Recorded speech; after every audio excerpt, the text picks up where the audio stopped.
صرف یہ لوگ اپنے مفاد کے لیے پی ٹی آئی کے ساتھ جڑے ہوئے تھے اور اب یہ محسوس کرتے ہیں کہ آنے والے دنوں میں یہ جماعت شاید اقتدار میں نہ ہو تو اس لیے جا رہے ہیں؟ ان دونوں میں سے آپ کیا سمجھتے ہیں جو سر فہرست پہلو ہے وہ کون سا ہوگا؟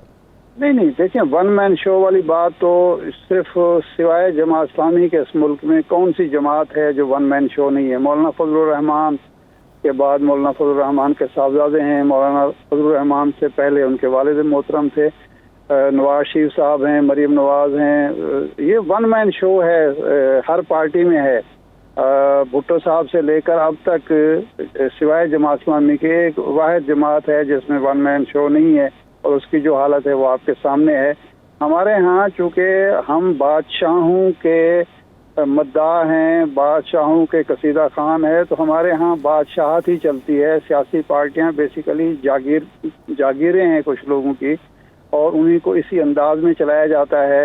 اگر گراس روٹ لیول پہ پارٹیاں منظم ہوں، کارکنوں کو آگے آنے کا، خدمات کی بنیاد پر، جدوجہد کی بنیاد پر آگے آنے کا موقع ملے، تو پھر پارٹیوں کی یہ حیات نہیں ہوتی۔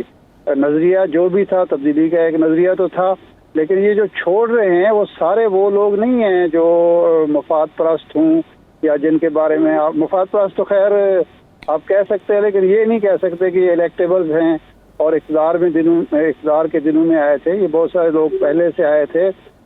ایک وجہ دباؤ تو ہے، اب اس سے تو کوئی انکار کر ہی نہیں سکتا، لیکن اتنا جلدی چھوڑنا، دیکھیں سیاسی جماعتوں میں جو لوگ شامل ہوتے ہیں، جدوجہد میں شریک ہوتے ہیں، وہ ٹھیک ہے، ان کی منزل اقتدار ہوتا ہے، لیکن یہ بھی پتہ ہوتا ہے کہ اقتدار کے ساتھ ساتھ یہاں تختہ دار بھی ہوتا ہے، صرف اقتدار نہیں ہوتا، اور تختہ دار کی بھی توقع کرنی چاہیے، اور ہمارے ہاں مثال بھی موجود ہے۔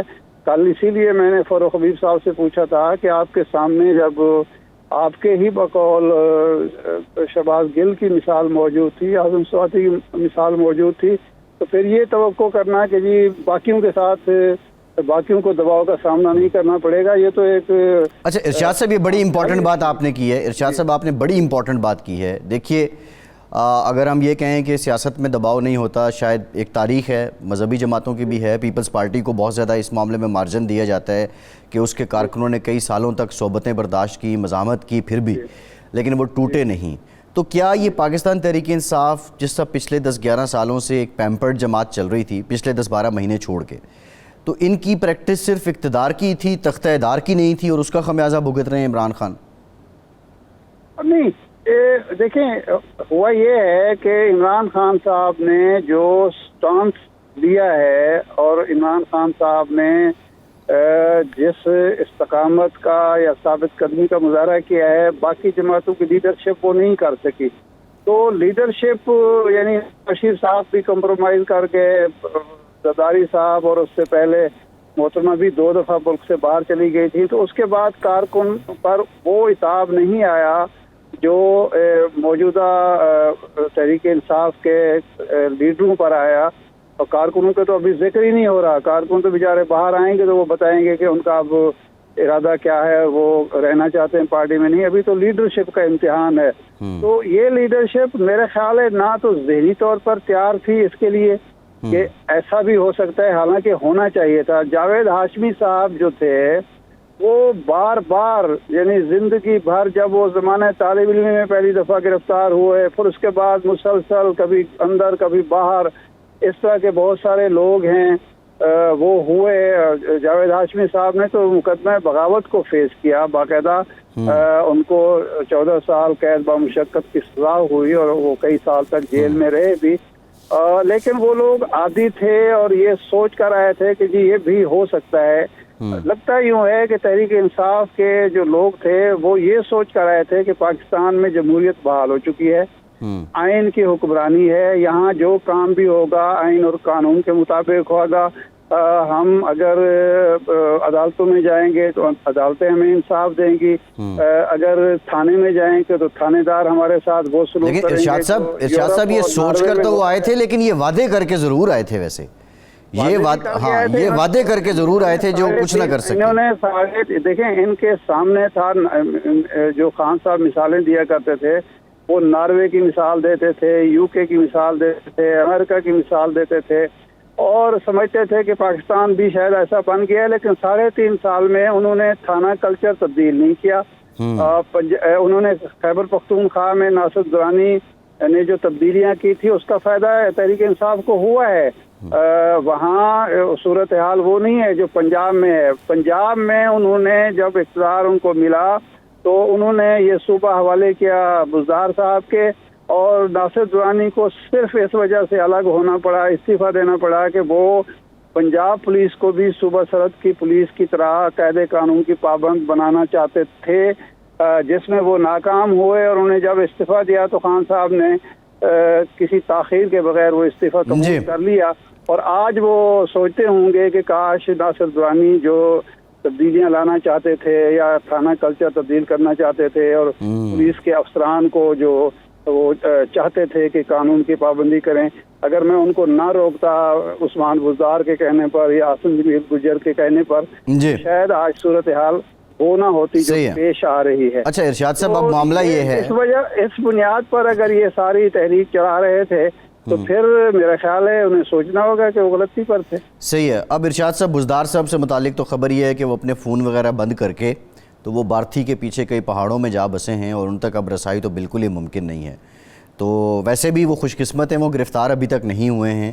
دوسرا جو اہم بات ہے، ہم ذرا اس کا 2 مہینے 4 مہینے بعد دیکھیں، جس تناسب سے یہ لوگ چھوڑ رہے ہیں، ان میں بہت سے لوگ ہیں فل ٹائم سیاستدان، انہوں نے کرنی ہی سیاست ہے۔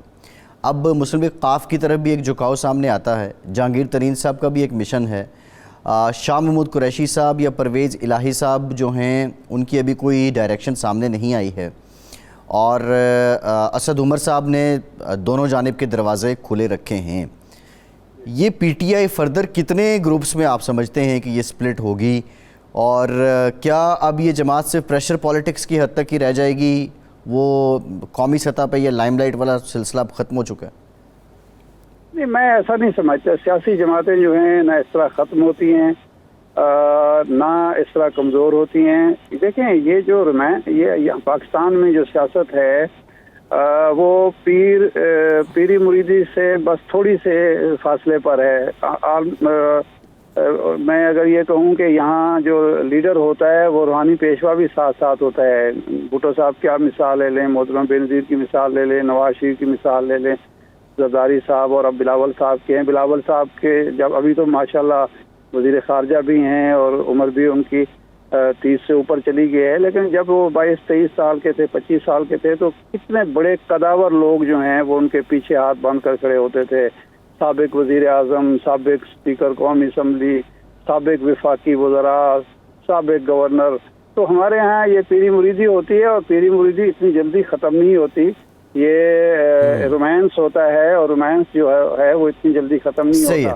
لیکن سیاسی جماعتیں کمزور ہوتی ہیں، سیاسی جماعتیں حصوں بخروں میں تقسیم ہوتی ہیں۔ ہمارے سامنے پیپلز پارٹی کی مثال موجود ہے، مسلم لیگ نون کی مثال موجود ہے۔ اس سے پہلے دیکھیں جتنی تعداد میں ابھی لوگ الگ ہوئے ہیں، اس سے زیادہ تعداد میں مسلم لیگ نون کے لوگ 2002 میں، اس سے پہلے الگ ہوئے تھے۔ وہ 150 سیٹوں والی جماعت جو ہے اچانک وہ جناب 21 سیٹوں پر ہو گئی تھی، محدود ہو گئی تھی۔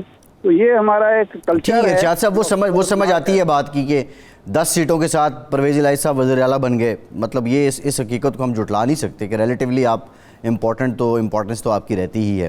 اچھا، میرا ارشاد صاحب اب معاملہ یہ ہے کہ عبدالقادر پٹیل صاحب نے آج پریس کانفرنس کی ہے، اور خان صاحب جب نیب کی کسٹڈی میں تھے تو اس دوران جو ان کا میڈیکل ہوا، اور وہ میڈیکل رپورٹ انہوں نے آج پبلک کی، اور وہ اس پہ 5 ڈاکٹرز جو بورڈ ہیں، بورڈ کے ڈاکٹرز، ان کا دستخط بھی ہے۔ وہ ڈاکٹرز یہ لکھتے ہیں کہ عمران خان کی ذہنی صحت پہ سوال ہے، سوالیہ نشان ہے۔ آلدو پٹیل صاحب نے تو اس کو آج وہ کیا ہے۔ آپ کیا سمجھتے ہیں کہ اس وقت میں یہ بات سامنے آنا یہ کتنا بڑا دھچکا ہوگا عمران خان کے فالوور کے لیے، جب ایسے وقت میں ان کے جو رہنما ہیں یا جو ان کے ساتھ لوگ تھے وہ چھوڑے جا رہے ہیں؟ دیکھیں، ذہنی صحت کا جو معاملہ ہے نا، وہ تو زرداری صاحب جو سوئٹزرلینڈ کے کیس تھا اس میں خود سرٹیفکیٹ جمع کرا چکے ہیں، تو یہ تو خیر نئی بات نہیں ہے۔ باقی اگر اللہ خیر کرے، اگر ان تمام لیڈروں کے جو بڑے بڑے لیڈر ہیں سوائے مذہبی جماعتوں کے اگر میڈیکل رپورٹس شیئر کی جائیں تو بہت ساری بیماریاں نکل آئیں گی. تو یہ تو ای گناہ ہے اس کے در شہر شمار نیز کنند. یہ تو ہمارے ہاں کوئی نئی بات نہیں ہے, یہ ہوتا رہتا ہے. بس اللہ تعالیٰ سب کے پردے رکھنے والا ہے, اور اللہ تعالیٰ سب کے جو ہے عیب ڈھانپنے والا ہے. قادر پٹیل صاحب رپورٹ لائے ہیں, حکومت اس پر خوشیاں منائے, لیکن یہ روایت اگر چل پڑی تو آگے چل کے بہت سارے اور لوگوں کی بھی معاملات سامنے آئیں گے. تو ٹھیک ہے, اب یہ جو خان صاحب کے فالوور ہیں, پیروکار ہیں, کارکن ہیں, انہیں سوچنا چاہیے. لیکن میرا نہیں خیال کہ ان رپورٹوں سے کارکنوں کو بدتن کیا جا سکتا ہے. ہمارے ہاں یہ روایت ہے نہیں. ٹھیک ہے, ایک بریک لیتے ہیں, بریک کے بعد دوبارہ کچھ معیشت کی بات بھی کریں گے, اور یہ منظرنامہ اب کیسے انفولڈ ہوگا اس پر بھی بات کریں گے. ہمارے ساتھ رہیے.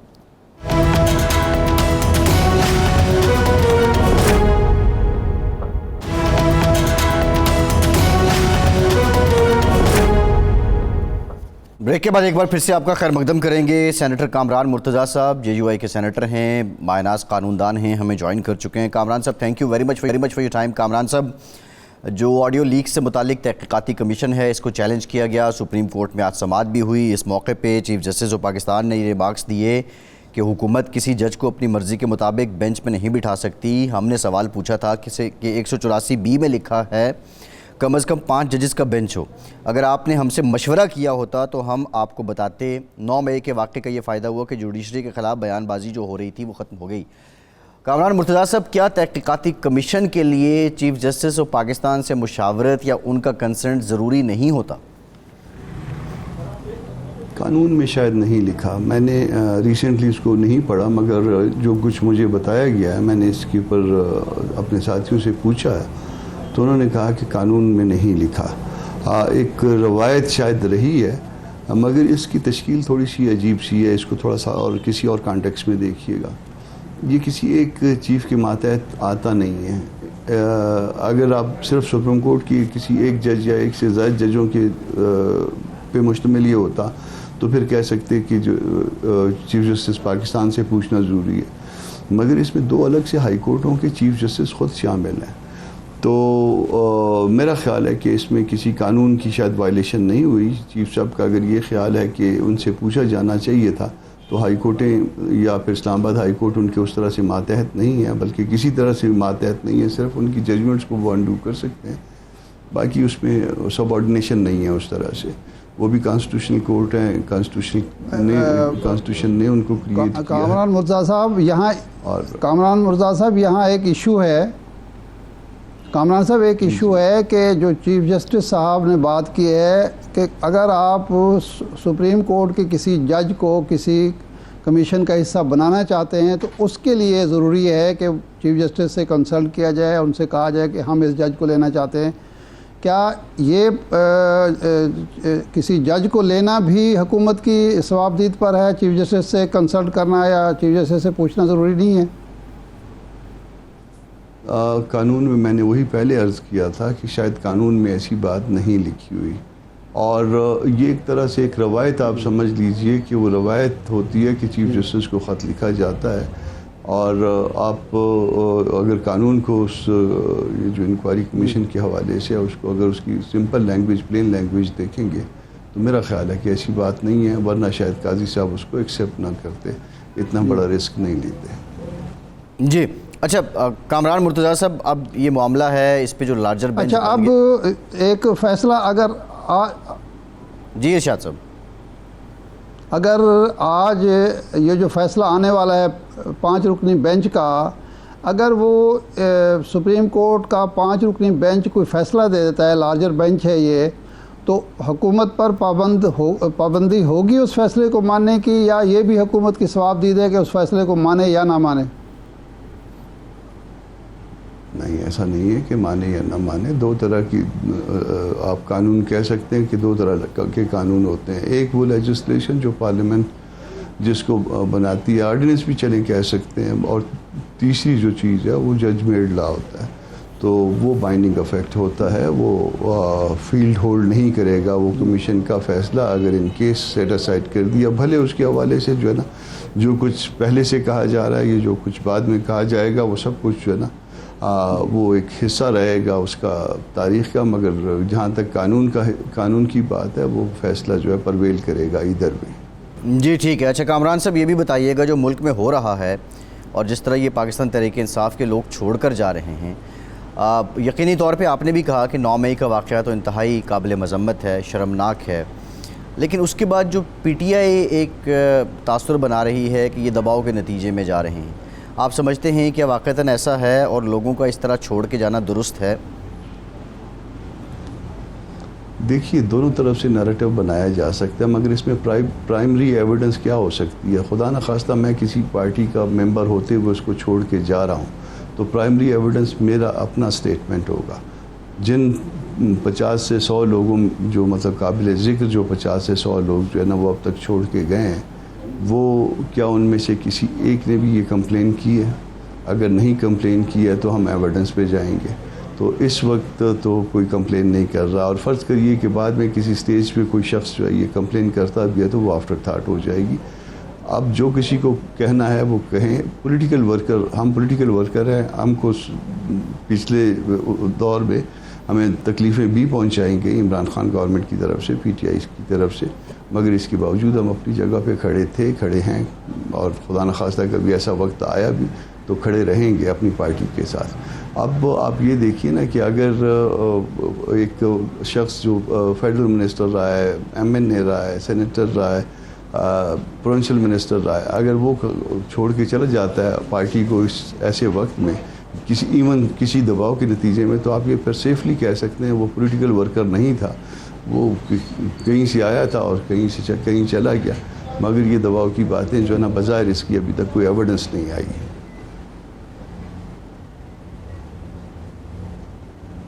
جی ارشاد صاحب. کامران صاحب، یہ پی ڈی ایم کی طرف سے مسلسل یہ بات کہی جاتی تھی، خاص طور پر مسلم لیگ نون کی طرف سے، مریم صاحبہ کی طرف سے، کہ لیول پلینگ فیلڈ ہونی چاہیے پھر ہم الیکشن میں جائیں گے. تو اب جس طرح سے توڑ پھوڑ ہوئی ہے پی ٹی آئی کی کہ سیکرٹری جنرل بھی چلے گئے، کئی عہدیدار اور بھی چلے گئے، باقی لوگ بھی جا رہے ہیں اور چلے جائیں گے، تو اب لیول پلینگ فیلڈ مل گئی ہے پی ڈی ایم کو، اب الیکشن ہو جائیں گے وقت پر؟ کیونکہ پہلے تو کہا جاتا تھا کہ 1 سال کے لیے ملتوی بھی ہو سکتے ہیں. دیکھیے عرض یہ ہے کہ پی ڈی ایم جو ہے نا کوئی ابھی تک انتخابی اتحاد نہیں ہے. میں جے یو آئی کے ایک ورکر کے طور پہ اپنی رائے دے سکتا ہوں. جے یو آئی کو نہ ان سے پہلے کوئی ایشو تھا نہ اب کوئی ایشو ہے. جے یو آئی پہلے بھی سمجھتی تھی کہ ہم اپنے حلقوں میں الیکشن لڑ سکتے ہیں اور ہمارے پاس جو ہے نا وہ اتنی طاقت ہے کہ ہم اپنے علاقوں میں اپنی سیٹیں نکال پائیں گے.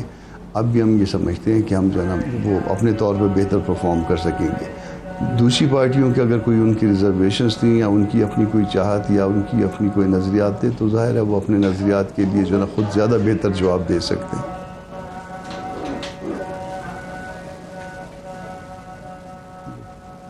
نہیں، لیکن کامران صاحب یہ جو مطالبہ یا بات کی تھی سب سے پہلے مولانا فضل الرحمان صاحب نے کہی تھی کہ قومی اسمبلی کی مدت 1 سال کے لیے بڑھائی بھی جا سکتی ہے، یہ مولانا فضل الرحمان صاحب بھی کہتے رہے ہیں. ایسا ہے کہ اگر آپ یہ کہنا شروع کر دیں کہ قومی اسمبلی آج توڑ دیں یا کوئی اسمبلی آج توڑ دیں تو دوسری طرف سے جو ہے نا وہ پھر عذرا تعفن یا کسی بھی سینس میں دوسرے کو زج کرنے کے لیے یہ کہا جا سکتا ہے کہ نہیں 1 سال بڑھائی بھی جا سکتی ہے. بڑھائی تو جا سکتی ہے مگر وہ پھر کوئی آپ بعض چیزیں کھینچ کے آپ لے جا سکتے ہیں نا آگے. قانون میں تو ایسی گنجائش موجود ہے، آپ اس کا جائز استعمال کریں یا جائز استعمال نہ کریں. مگر بہرحال اگر آپ ایک بات کہیں یا تو آپ کی بات کے جواب میں سیاسی جواب تو آئے گا نا اس کا. صحیح، ٹھیک، بہت شکریہ سینیٹر کامران مرتضیٰ. کے وقت کا ایک بریک کے بعد دوبارہ حاضر ہوتے ہیں.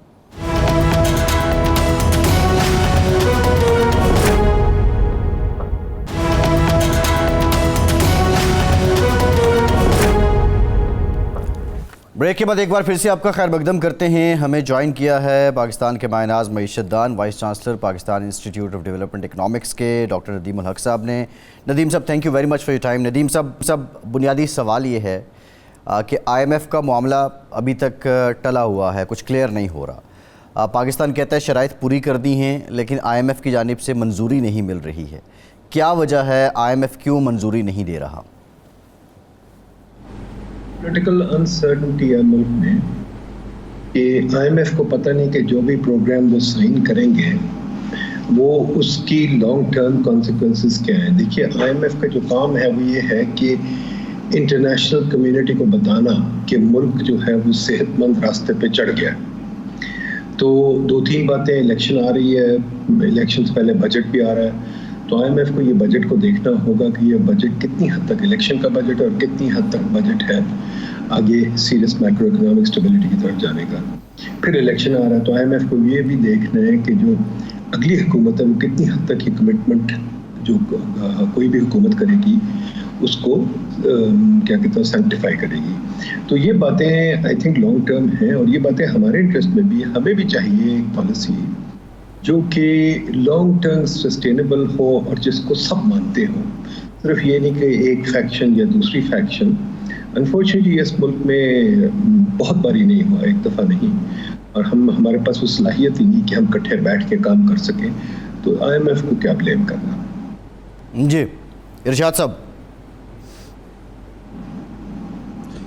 ڈاکٹر صاحب یہ فرمائیں کہ کیا آئی ایم ایف سے ہمیں جو 9th ریویو ملنا تھا اس کی 1 ارب 30 کروڑ ڈالر لیے بغیر اور اس پر انحصار کیے بغیر, جس طرح جناب اسحاق ڈار صاحب کہہ رہے ہیں کہ جی ہمیں کوئی پرواہ نہیں, ہم پھر بھی بجٹ بھی پیش کریں گے اور اپنے معاملات چلائیں گے, کیا ہم چین پر انحصار کرتے ہوئے سعودی عرب پر, یو اے ای پر یا کسی دوست پر اگلا اچھا بجٹ بنا سکتے ہیں اور معیشت کو آگے بڑھا سکتے ہیں, ڈیفالٹ سے بچ سکتے ہیں, یا ہمیں ضرورت ہے ہر صورت میں کہ 9th ریویو کو مکمل کریں اور اگلا ریویو بھی 30 جون تک جو ہم نے کمپلیٹ کرنا ہے پروگرام کو کمپلیٹ کرنے, ورنہ مسائل ہمارے بڑھ جائیں گے؟ دیکھیے جی, آئی ایم ایف کا ایک ملک کے ساتھ کھڑا ہونا بہت ضروری ہے کیونکہ اس کی وجہ سے بہت ساری آپ کے دروازے کھل جاتے ہیں. IMF as the lender of last resort and the gatekeeper of international finance. تو آئی ایم ایف کے ساتھ سمجھوتے بہت ضروری ہے, کوئی ایسی بات نہیں ہے.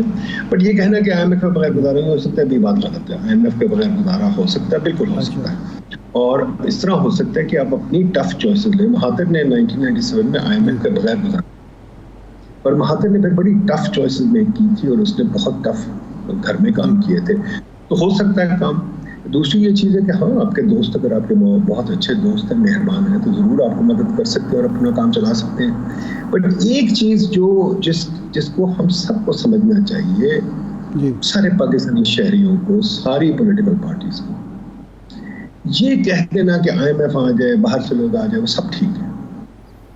مسئلہ گھر میں ہے ہمارا, مسئلہ باہر نہیں ہے. ہمارے گھر میں اگر ہم کچھ اقدامات اپنی معیشت کو ٹھیک کرنے کے لیے جو آج نہیں, جو آج سے 75 سال پہلے لینے شروع کر دینے چاہیے تھے, جو ہم 23 پروگراموں میں نہیں لے سکے, وہ آج ہمیں لے لینے چاہیے. اگر نہیں لے سکتے تو ہم اسی مصیبت پڑیں گے. ہم پھنسے اس لیے ہوئے کیونکہ ہم خود اپنے معاملے ٹھیک نہیں کرتے. جی صحیح ہے. اچھا ڈاکٹر صاحب یہ بھی بتائیے گا کہ اب آج کی جو ڈیولپمنٹ ہے, ورلڈ بینک نے کوئی تقریباً 30 کروڑ ڈالر ہیں جو جاری کیے ہیں فلڈ کے فنڈ میں, اور یہ کہا جا رہا تھا کہ جو پاکستان سے وعدے ہوئے تھے انٹرنیشنل فورم پہ وہ آئی ایم ایف کے پروگرام کے ساتھ مشروط ہو گئے تھے. تو کیا سمجھا جائے کہ آئی ایم ایف کے پروگرام کے بغیر بھی یہ وعدے پورے ہوں گے, یہ پیسے جس ملک نے یا جس فورم نے وعدہ کیا تھا وہ دے گا؟ دیکھیے جی, انٹرنیشنل جو کنونشن ہے اس کو توڑا جا سکتا ہے, یہ نہیں کہ کوئی خاص بڑی چیز ہے, پر جو انٹرنیشنل کنونشن جو ورلڈ بینک نے بھی سب نے سائن کی ہوئی ہے کہ آئی ایم ایف کا ایک لیٹر آف کمفرٹ چاہیے, وچ مینس کہ آئی ایم ایف کا سمجھوتا ضروری ہے. اب یہ نہیں میں کہتا کہ وہ کوئی قرآن کی میں لکھی ہوئی بات ہے, ضرور بدل بھی سکتے ہیں, بٹ بیشتر ابھی تک جو دیکھا گیا ہے کہ آئی ایم ایف کی سے سو کے باقی لوگوں کو پیسے دینا بہت مشکل ہوتا ہے. ہاں ورلڈ بینک وغیرہ تو بہت مشکل ہے, بٹ باقی چینی وینی یہ وہ کچھ کر سکتے ہیں. بٹ میں بار بار آپ کے اس بات پہ آتا ہوں, میرا خیال میڈیا کو سمجھنے کی ضرورت ہے, کیونکہ میڈیا سوچتا ہے کہ ہمارا پیسہ صرف, ہمارا معاملہ صرف یہ ہے کہ باہر سے پیسے آ جائیں. تو یہ جی میرا خیال ایک بگڑے ہوئے بچے والی بات ہے. بگڑا ہوا بچہ بھی یہی سمجھتا ہے کہ کوئی مجھے آ کے سب کچھ دے دے, میں خود کام نہیں کروں گا. میں بار بار یہ آپ کو کہتا ہوں کہ یہ آئی ایم ایف کا مسئلہ ہی نہیں, باہر کے لوگوں کا مسئلہ ہی نہیں, مسئلہ ہمارا ہے.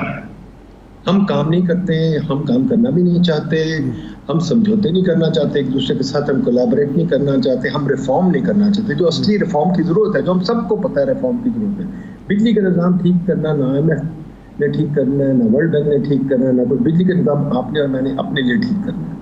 کہ اب بجلی کے نظام میں جو نقصان ہو رہا ہے, جو 7 ٹریلین کا تقریباً نقصان ہو چکا ہے, 4 ٹریلین کا کھڑا ہے آگے, یہ نقصان ہم اپنے لیے بند کریں. IMF ورلڈ بینک کے لیے بند کریں, اپنے لیے بند کریں. جو ہمارے اسٹیٹ اونڈ انٹرپرائزز جو 4.5 لاکھ بندے ماشاءاللہ پتہ نہیں کتنے 9 ٹریلین کا شاید ایسٹس کنٹرول کر ہی بیٹھے ہیں, ان کو بھی ختم کرنا اب ہمارا معاملہ ہے, کسی اور کا نہیں ہے. جو ویسے بھی ہم نے 1000 چیزیں روکی ہوئی ہیں, امپورٹ ڈیوٹیز لگائی ہوئی ہیں, گاڑیوں کا ایک فرسودہ نظام بنایا ہوا ہے, فرٹیلائزر کا فرسودہ نظام بنایا ہوا ہے, ایگریکلچر کا بیڑا غرق کیا ہوا ہے, باقی ہم نے NOCs کا ایک نظام بنایا ہوا ہے, ایک ریگولیٹری نظام بنایا ہوا ہے جہاں سب معیشت مر رہی ہے. یہ چیزیں تو ہمیں اپنے لیے ٹھیک کرنی ہے. تو مجھے سمجھ نہیں آتی ہم IMF کی کیوں اتنی ڈسکشن کرتے ہیں اور باہر کے پیسوں کی کیوں ڈسکشن کرتے ہیں. آپ میرے سے یہ سوال مجھے کیوں نہیں بتاتے کہ یہ بتائیے کہ یہ جو اتنی پرمیشنیں ہمیں لینی ہوتی ہیں کوئی کام کرنے کے لیے, جو لوگ رو رہے ہیں کہ ہم اتنی پرمیشن نہیں دے سکتے, جو اتنی ڈاکیومنٹیشن ہے کہ آپ پیسے بھر بھر کے پاگل ہو جائیں. میں آپ کو چھوٹی سی بات بتاؤں, ابھی میں نے TSL کا انٹرنیٹ کنیکشن لیا ہوا ہے, میں اس کو 20 سال سے میں پیسے دیتا جا رہا ہوں, میں ان کو مجھے کینسل کر دوں. مجھے وہ فون پہ کہتے نہیں ایسے نہیں کینسل ہوگا, آپ پہلے ہمارے دفتر آئیں, انگوٹھا لگائیں, پھر آپ یہ کریں, پھر آپ وہ کریں. میں نے کہا بھائی میں پہلا تو نہیں بیٹھا ہوا, میں آ جاؤں, پر جانا پڑے گا. اسی طرح کورٹ میں کسی نے کیس میرے اوپر کر دیا, میں کہ جناب آپ انگوٹھا لگائے آ کے. اب مجھے ایک انگوٹھا لگانے کا بہت بڑا کاسٹ ہے, کوئی چھوٹا کاسٹ تو نہیں ہے, میں مفت ویلا تو نہیں بیٹھا ہوا. تو یہ اپنی اکانومی جب ہوئی ہے, نہیں ڈاکٹر صاحب یہ جو آپ بات کر رہے ہیں ڈاکٹر صاحب, اب یہاں پہ جو بحث چھڑ جاتی ہے وہ پھر فارمل اکانومی اور انفارمل اکانومی کی بحث چھڑ جاتی ہے. تو ابھی جو حالات ہیں اس میں بات ہو رہی تھی ملک ڈیفالٹ کر جائے گا, تو اس کا مطلب ہے ہم یہ سمجھیں کہ انفارمل اکانومی چل رہی ہے اس لیے بچاؤ ہے. دیکھیں جی, انفارمل اکانومی اصلی اکانومی ہے, پلیز دوبارہ سن لیں, اصلی اکانومی انفارمل اکانومی ہے. جو جعلی اکانومی ہے وہ آفیشیل اکانومی ہے. انفارمل اکانومی میں محنت کرتے ہیں لوگ, کام کرتے ہیں, چیزیں کماتے ہیں, کھانا کھاتے ہیں, کچھ کرتے ہیں, چاہے ڈاکیومنٹ ہوتا ہے کہ نہیں ہوتا. جو فیل کر رہی ہے وہ آفیشیل اکانومی فیل کر رہی ہے, ڈیفالٹ کرے گی official economy, not the informal economy.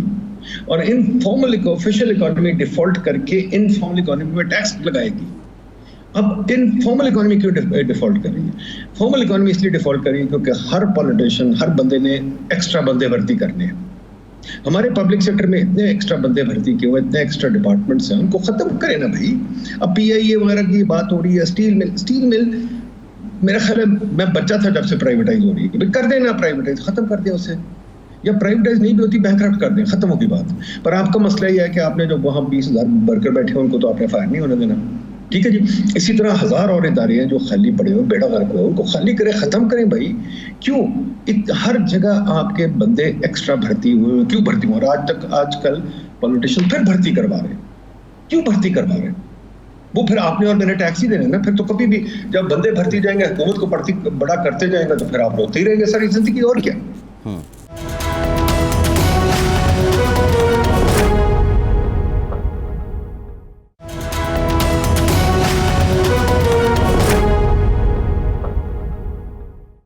Doctor صاحب یہ فرمائیں کہ یہ جو کچھ آپ کہہ رہے ہیں یہ حقیقت ہے. IMF بھی ہمیں یہی سمجھا رہا ہے کہ آپ اپنے اوپر انحصار کریں, اسٹرکچر چینجز کریں, باقی جو اقدامات کریں. یہ جو نہیں ہو پاتا اب تک, اتنی دفعہ ہم پروگرام لے چکے اور ہمیشہ فیل ہوئے اور کوئی بہتری نہیں لا سکے, تو ہمارے جو رولنگ ایلیٹ ہے اس کی نیت کا فطور ہے, اس کی اہلیت نہیں ہے. ہمارا سسٹم اس وقت جو ہے وہ اتنا فرسودہ ہو چکا ہے کہ وہ اہلیت ہی نہیں رکھتا کہ کوئی کسی بات پر توجہ دے سکے, خود انحصاری کی طرف بڑھ سکے, اپنے معاملات کو ٹھیک کر سکے.